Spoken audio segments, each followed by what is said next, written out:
امام حسن کا بھی دن منانا چاہیے کہ نہیں؟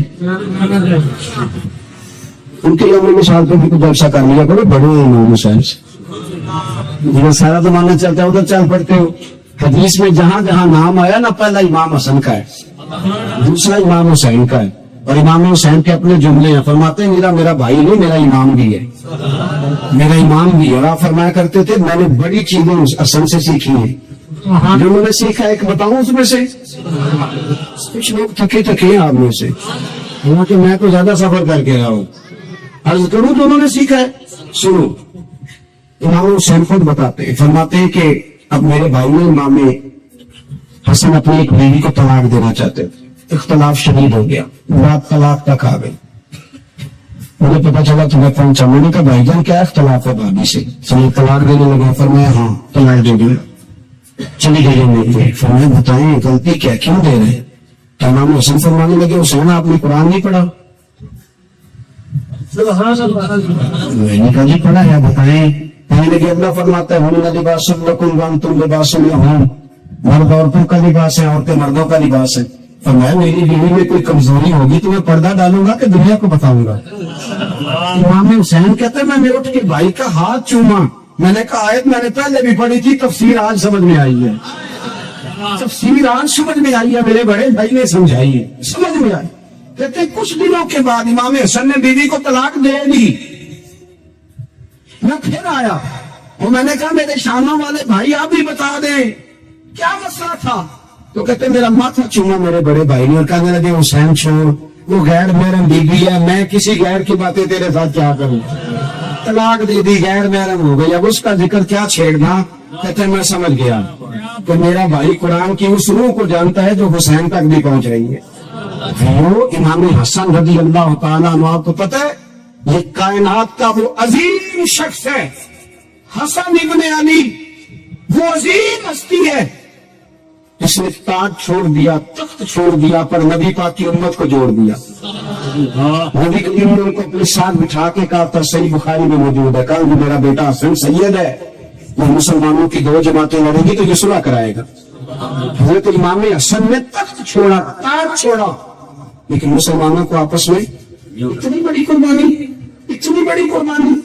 نہ تو بھائی چھوٹا سا مسئلہ ہوتا ہے، مسجد میں اچھے بھلے امام صاحب نماز پڑھا رہے ہوتے ہیں، بچے پڑھ رہے ہوتے ہیں، اور مسجد میں تو تقریباً 15-20 چودھری تو ہر مسجد میں ہوتے ہیں، گاڑی پہنتے نہیں ہیں گے، اللہ شکر ہے جی اتنے نہیں، تھوڑے نہیں، چلو اللہ کرے وہ بھی نام نہیں بھر جان درمیشی چنگی چدرا دا کی کرنا ہے۔ تو ویسے میں نے دیکھا ہے تھوڑی سی جو کسی شہر کی بڑی مسجد ہوتی ہے 15-20 چودھری ہوتے ہیں، اور مولوی صاحب کی مجبوری ہے سب کی مان کے چلنا، دو کی نہ مانے قاری صاحب، دو کی۔ اب مجھے نہیں دیکھیں کہ دین کا نقصان ہو رہا ہے، مسجد کا مسئلہ ہے، بچوں کا مسئلہ ہے، ان کو تو ذات کا مسئلہ ہے، میری نہیں مانی لیا تھا چھٹی۔ تو خدا کے بندو ہم 2 منٹ کے لیے چدراہٹ نہیں چھوڑتے، دین کا نقصان کر دیتے ہیں۔ امام حسن نے پوری حکومت چھوڑ دی، پوری حکومت۔ اتنا بڑا سخی کم آپ کو ملے گا جو سخاوت کرے اور نبی کی امت کو بچائے، صلی اللہ ہو۔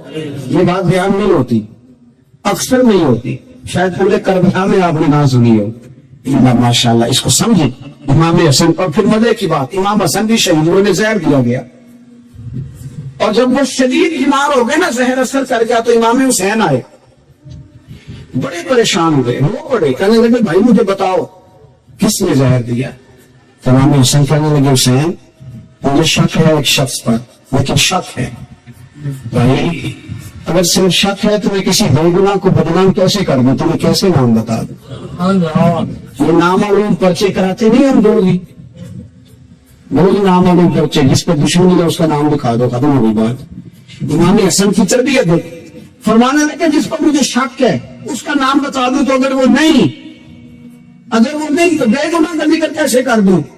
امام حسین فرمانے لگے بھائیان اگر وہی ہوا تو آپ فرمانے لگے اگر وہی ہوا نا تو حسین پھر بھی تو چھوڑ دے، میں نے رب کے سپرد کر دیا، اللہ بہترین انتقام دینے والا، اللہ اتنا بڑا حوصلہ سیدہ کے بیٹے کا، شیر کے بیٹے کا، شیروں جیسا کلیجہ، اتنا دل دریا سمندروں ڈونگے کون دلا دیا جانے۔ تو بھائی تھوڑا حوصلہ کر، جتن تے ہر کوئی کھیلے، تو ہارن کھیل فقیرہ، اور جتن دا ملک اودی کہندی ہارن دا مل ہیرا۔ کہیں بیٹھ بھی تو ہو نا, کہیں تو درگزر بھی تو کرنا, کہ ہر جگہ چھا کے رہنا, ہر جگہ چھا کے رہنا. میرے ایک سنگی ہیں, آپ کو پتا یہ جو اسٹیج پہ بیٹھنے والے لوگ ہوتے ہیں نا, یہاں تو اچھے اچھے لوگ بیٹھے ہیں میری طرح کے جو لوگ, جو اسٹیج پہ بیٹھنے کا عادی ہو جاتا ہے وہ نیچے بیچارہ بیٹھ بھی نہیں سکتا, مسئلہ ہو جاتا ہے. میں اکثر کہتا ہوں کہ کبھی نیچے بیٹھ کے تو دیکھو کیا فرق ہوتا ہے. اگر کسی بندے کی کوئی شان ہے تو جو سب سے پیچھے بیٹھا اس کی شان ویسی کی ویسی ہے, پھر کمی آ جائے گی, کچھ بھی نہیں. مجھے ذاتی طور پر دیانتداری سے کہتا ہوں, مسجد میں بیٹھا ہوں تو میرے آنے پہ لوگ نعرے لگاتے ہیں, مجھے تکلیف ہوتی ہے. لیکن تو یار نبی کا کی نعت چل رہی تھی, اس کا ادب زیادہ ہے, اجمل قادری کا ادب زیادہ ہے. چھوڑنا آپ, تو آیا وہ آیا وہ بیٹھ جائے گا, ختم ہو گئی بات. اور ویسے بھی جو لوگ جلسوں کی محنت کرتے ہیں نا, مشاعرے اشتہار لگاتے ہیں, مسجد کی صفائی کرتے ہیں, جو لنگر پکاتے ہیں, وہ تو اسٹیج پہ آتے ہی نہیں, حالانکہ زیادہ ثواب تو ان کو ملتا ہے, وہ تو پیچھے چھپے ہوتے ہیں. میں کئی دفعہ مجھے پتا چل گیا نا اس کارکن نے زیادہ کام کیا اس جلسے کے لیے, تو میں اس کے کام نہیں کرتا, میرے لیے بھی دعا کریں. ہم نے تو محنت کی ہے, تیرا اجر اور ہے. ہم تو شان سے آئے بیٹھے چھٹی کر گئے, بھائی تھوڑا پیچھے بھی دیکھے. نبی کریم کے پورے خاندان کی قربانی ہے, پورے خاندان. دوپہر کو کھانا نہ پکا ہو تو ہمارے بچے موبائل توڑ دیتے ہیں, اور شام کو مرضی کا نہ پکا ہو تو واقع آؤٹ کر جاتے ہیں, کہتے ہیں زیادہ پیسے جو برگر ہوگی, میری مرضی کا نہیں پکا. سیدہ فرماتے ہیں میرے گھر میں مہینہ چولہا نہیں جلا, مہینہ چولہا. 3 روزے رکھے سیدہ فاطمہ نے, مولا علی نے, امام حسن نے, امام حسین نے, اور تینوں دن افطار کے وقت فقیر مانگنے آ گیا تو کھانا وہاں دے دیا. آپ کا کیا خیال ہے, جو بے صبر آدمی ہو وہ کربلا میں جا کے لڑے گا, جس کو عادت ہی نہ ہو بچپن سے خیر دیکھی وہ لڑے گا, جو ذرا سی بات پہ ڈگمگا جاتا وہ لڑے گا, اسٹیج پہ نہیں بٹھایا تو لڑ پڑے وہ لڑے گا. خدا کے بندے بڑا حوصلہ چاہیے, بڑا صرف چاہیے. امام علی مقام کا ایک قد ہے, ان کا ایک وقار ہے, ان کا ایک حسن ہے. امام حسین رضی اللہ تعالیٰ انہوں نے 25 حج کیے مدینے سے مکے پیدل جا کے, دونوں بھائیوں نے. ہر روز 10 سپارے قرآن پاک کے امام حسین پڑھتے تھے. حضرت عبداللہ ابن زبیر کہتے ہیں میں سیدہ فاطمہ کے بیٹے حسن اور حسین سے جب بھی ملا ہوں دونوں بھائیوں نے روزہ رکھا ہوا ہوتا تھا. انہوں نے اپنی زندگی تقوی سے گزاری, پرہیزگاری اور سخاوت. سبحان اللہ. کہتے ہیں سخی مالدار نہیں ہوتا, حضور نے فرمایا بندہ دل کا غنی ہوتا ہے. مالدار تو بندہ بنتا ہی چاہتا ہے جب پیسے جمع کرے, سخاوت کرنے سے بڑی مالدار بنے گا. اس لیے برگوش کرتے ہیں ماندہ والے سخی نہیں ملتے, سخی نہ کوئی مال نہیں ہوتا.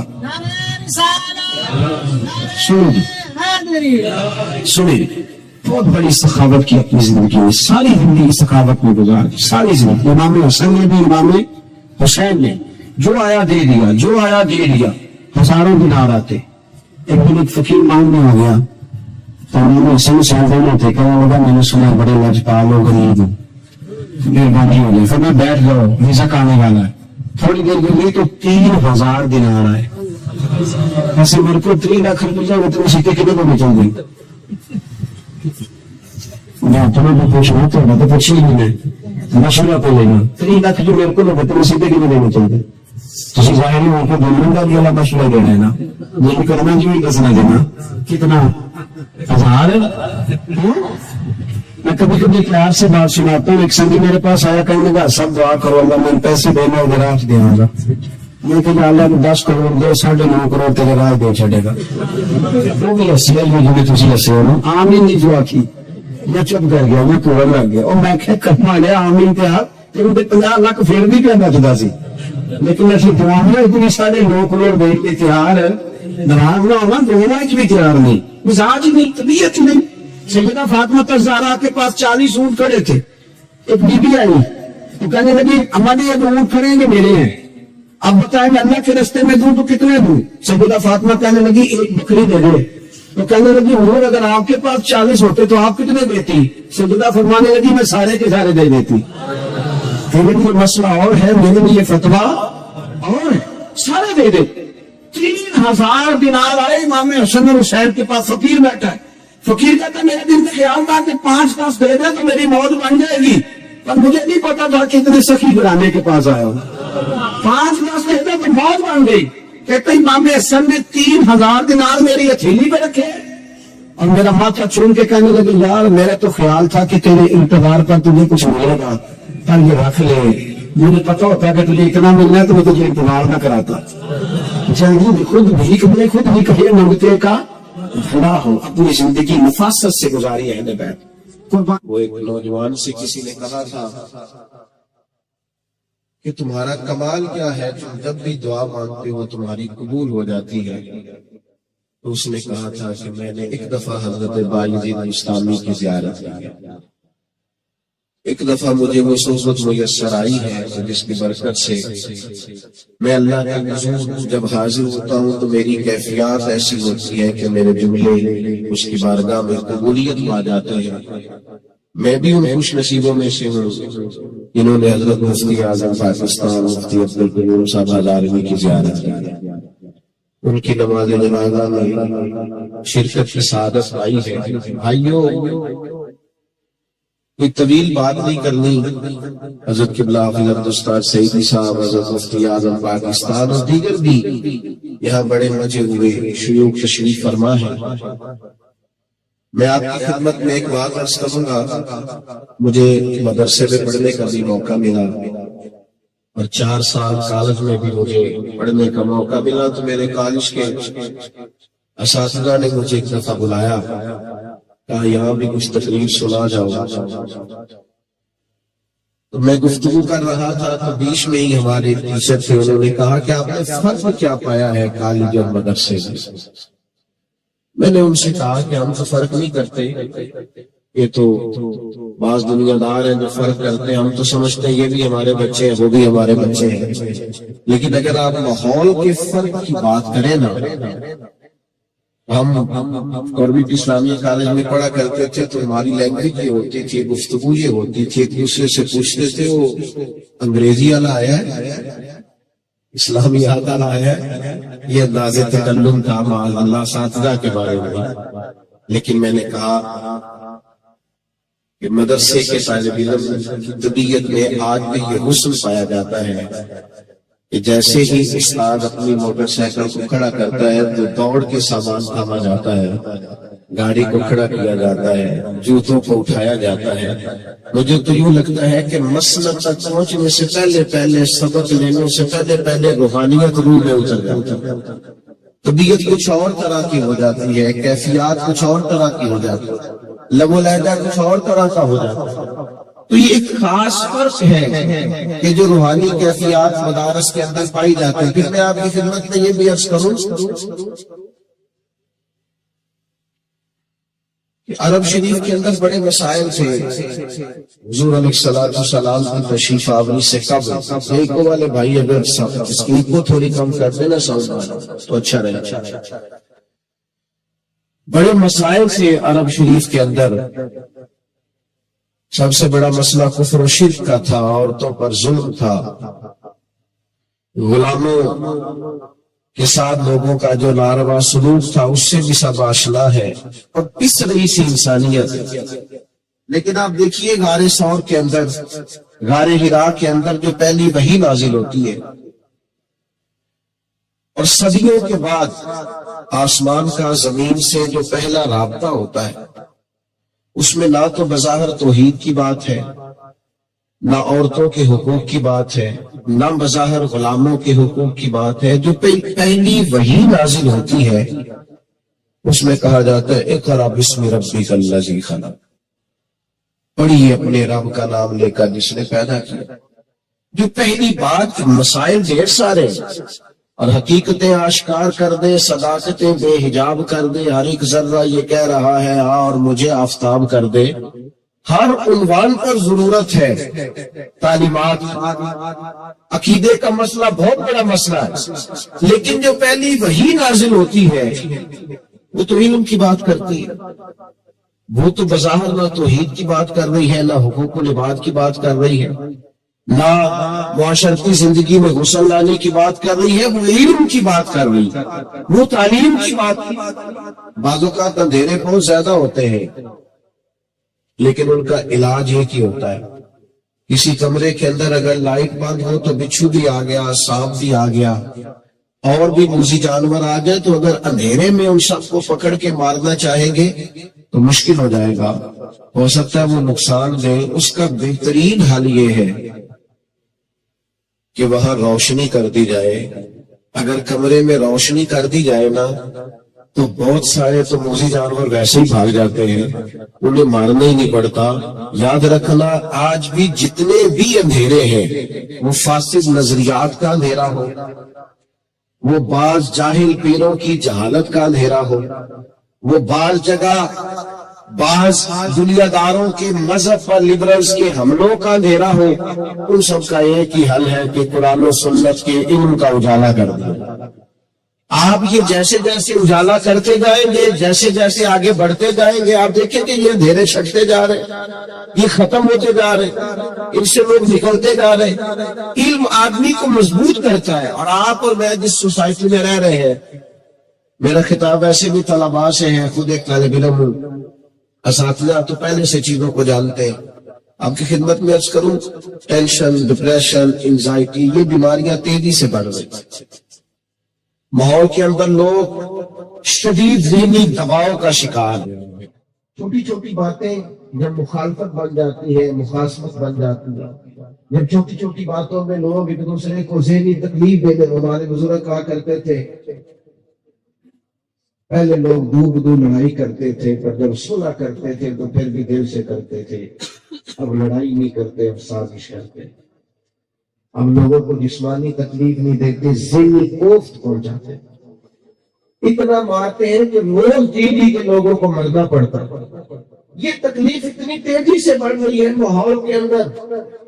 آپ یقین کریں ان ساری بے چینیوں کا بھی ایک ہی حل ہے کہ جب عقائد مضبوط ہو جائے، کتاب و سنت پر انسان کی گہری نظر ہو اور اللہ اسے انشراح صدر عطا کرے، تو پھر نہ انسان پیسوں کی دوڑ میں پڑتا ہے، نہ بہت زیادہ مال اکٹھا کرنے کی اسے دقت درپیش، اسے انشراح صدر جو حاصل ہو گیا۔ پھر حضرت مصعب ابن عمیر رضی اللہ تعالیٰ عنہ مسجد نبوی شریف میں تشریف لاتے اور ان کا سادہ لباس دیکھ کر مولا علی شیر خدا رضی اللہ تعالیٰ عنہ فرماتے ہیں محبوب کی آنکھوں میں آنسو آ گئے، اور نبی رحمت علیہ السلام نے فرمایا میں نے وہ دور بھی دیکھا ہے جب ان کی ماں ہر مہینے نیا جوڑا لے کے دیتی تھی، اور یہ مکے کے سب سے خوبصورت لباس پہننے والے نوجوان تھے، لیکن آج اس حالت میں بھی یہ اتنے خوش کیوں ہے؟ اس سادگی میں بھی یہ اتنے زیادہ توانا کیوں ہے؟ یہ اس ذہنی تناؤ، کھچاؤ، ڈپریشن اور ٹینشن سے بچے ہوئے لوگ کیوں ہیں؟ اس لیے کہ قرآن و سنت نے انہیں مقصد زندگی دے دیا ہے۔ اب انہیں سمجھ آ گیا ہے کہ دنیا کی متاع جتنی بھی ہو یہ تھوڑی ہے، یہ دھوکہ ہے۔ اب یہ شعوری طور پر بلند ہو گئے، فکری توانائی میسر آ گئی۔ یہ ہمارے شیوخ جو مدارس میں بیٹھے رہے، عمریں گزار دی، عمریں، کوئی لمبے چوڑے تعارف نہیں، ہمارے خطباء کے، واعظین کے، نعت خوانوں کے جو پروٹوکول ہیں وہ ان لوگوں کے نہیں۔ لیکن اگر میں ان کی چھوٹی سی ترجمانی کر کے آپ سے یہ بات کہہ دوں نا کہ ان کو زیادہ کبھی پریشانی بھی نہیں ہوئی، ان کو زیادہ کبھی تکلیف ہوئے۔ ایک استاد تھے، ان کو 52 سال ہو گئے تھے پڑھاتے ہوئے۔ میری ایک دفعہ ملاقات ہوئی تو میں نے کہا استاد صاحب زندگی کیسے پائی؟ تو فرمانے لگے کہ اپنے علاقے کے بھی سارے لوگ نہیں جانتے، لیکن چونکہ یہ مطمئن ہو کہ جن کو پڑھایا ہے ان کو صحیح کر کے پڑھایا، جو کام کیا وہ صحیح کر کے کیا ہے، لہذا اپنی طبیعت میں کوئی بے چینی اور اضطراب نہیں پاتا۔ یہ کیسے آتا ہے؟ یہ کتاب و سنت کے علم کے ساتھ آتا ہے، ورنہ شہرت کی بھوک وہ تو لوگوں کو وہاں تک لے آتی ہے کہ لوگ معروف ہونے کے لیے، مشہور ہونے کے لیے ایسی حرکات بھی کرتے ہیں جو ان کی شخصیت سے میچ نہیں کرتے، ایسے جملے بھی بولتے ہیں جو لگتا ہے کہ یار یہ تیری شخصیت کے ساتھ یہ بات میچ نہیں کی تو بڑا آدمی۔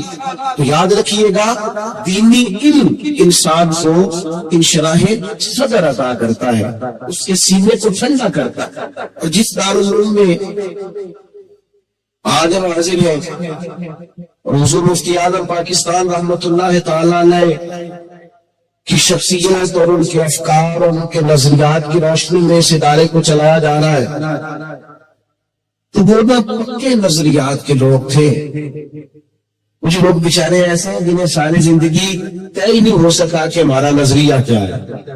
وہ ہر 40 سال کچھ اور کہتے رہے, اس کے بعد انہوں نے کچھ اور کہنا شروع کر دیا. وہ بیچارے کبھی کسی رستے کے مسافر ہوتے ہیں, کبھی کسی رستے کے مسافر ہوتے ہیں. تحقیق کے نام پر تقریر کرنا اور لوگوں کو الجھائے رکھنا, یہ لوگوں کا وتیرہ ہوتا ہے. مفتی اعظم پاکستان کا تعلق تھا محدث اعظم پاکستان سے. یہ وہ نسبت ہے جو انسان کو مضبوط رکھتی. جو لوگ فکری طور پر عقائد کے لحاظ سے مضبوط ہوتے ہیں نا, ان کے لیے کام کرنا آسان ہوتا ہے. پھر وہ بڑی آسانی سے آگے بڑھتے چلے جاتے ہیں, اس لیے کہ انہوں نے طے کچھ نہیں کرنا ہوتا. اہل یہود کی جس بات کو قرآن مجید نے بیان کیا نا بار بار, ان میں سے ایک ان کی بات یہ ہے کہ ان کے نظریات بڑے فاسد تھے. وہ کبھی کہتے تھے کہ ہم اللہ کے بڑے محبوب ہیں, آگ ہمیں تھوڑے دن چھوئے گی پھر چھوڑ جائے گی. فاسد نظریات کے لوگ. کبھی کہتے تھے اللہ کے پیارے ہیں, کبھی کہتے تھے کہ جنت صرف ہمارے لیے ہے. فاسد نظریات کے جو لوگ ہوتے ہیں وہ آگے نہیں بڑھ سکتے. جن لوگوں کے نظریات ستھرے ہوتے ہیں نا, جن کی سوچیں پاکیزہ ہوتی ہیں, وہ سفر بڑا مضبوط کرتے ہیں. حضرت مفتی اعظم پاکستان نے یہ جو دارالعلوم قائم کیا ہے, اور جہاں آج ہم سب لوگ حاضر ہیں, یہاں پختہ نظریات کی تعلیم دی جاتی. اور جامعہ نظامیہ کا یہ طرح امتیاز رہا ہے پوری دنیا میں کہ یہاں صرف فتاوی رضویہ چھپتا ہی نہیں تھا, یہاں فتاوی رضویہ پڑھا بھی جاتا تھا. اور فتاوی رضویہ کے اندر جو کچھ لکھا ہوا ہے اس کے مطابق نظریات بھی دیے جاتے تھے. اور یہاں سے جو لوگ بن کے نکلتے تھے وہ فتاوی رضویہ کی عملی صورت بھی نظر آتے تھے. ان کی پختہ خیال اور پختہ افکار اس بات کا لوگوں کو وہ واشگاف الفاظ میں اظہار کرتے تھے کہ حضرت مفتی صاحب رحمت اللہ تعالی علیہ انتہائی فکری مضبوطی کے ساتھ آگے بڑھتے. اور دوسری بات میرے عزیزوں, جو آج کے اس دور میں ہمیں بڑی سمجھنے والی ہے اور ہمارے لیے بڑی قابل غور ہے, کچھ لوگ ایسے ہوتے ہیں جو بہت بڑی صلاحیت کے مالک ہوتے ہیں, بہت بڑا فہم رکھتے ہیں, بہت بڑی قابلیت رکھتے ہیں, لیکن مقاصد چھوٹے رکھتے ہیں. ان کی ساری زندگی ان کے ذاتی مفاد کے گرد گھومتی ہے. یعنی اتنا بڑا آدمی, اتنے بڑے القابات, اتنا بڑا کچھ, اتنا بڑا خطیب پاکستان, لیکن جب اپنی تقریر کا سودا کر رہا ہوتا ہے اور جب وہ 30-35 ہزار میں اپنا ریٹ مقرر کرتا ہے تو محسوس ہوتا ہے یار قد تو بہت بڑا تھا, نام تو بہت بڑا تھا, لیکن اس نے بات بڑی چھوٹی کر دی. کچھ لوگ ایسے ہوتے ہیں جن کی ساری زندگی ذاتی مفادات کے گرد گھومتی ہے. کچھ لوگ بڑے ہوتے ہیں, ان کی سوچیں بڑی ہوتی ہیں, وہ زندگی میں بڑے کام کرنا چاہتے ہیں. حضرت مفتی صاحب رحمت اللہ تعالی علیہ نے ایک بڑا کام کیا.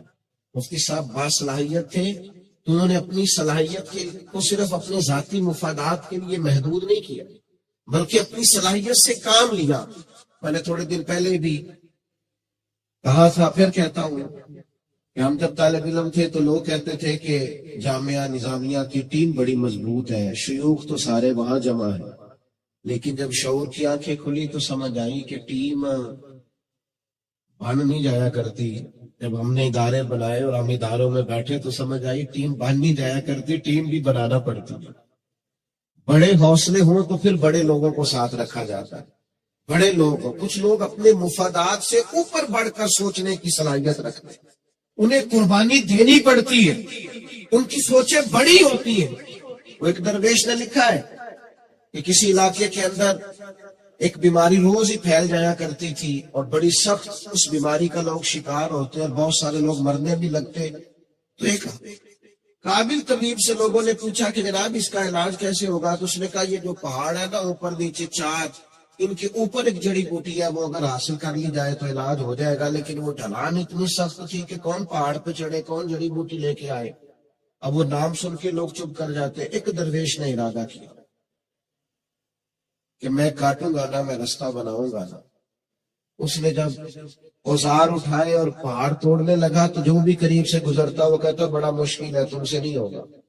اور یہ لوگ کہتے ہیں, یاد رکھنا, آج فارغ ہونے والے دوستوں یہ یاد رکھنا, آپ کوئی بھی دین کا کام کرنا شروع کرتے ہیں تو لوگ کہتے ہیں یہ آسان نہیں ہے.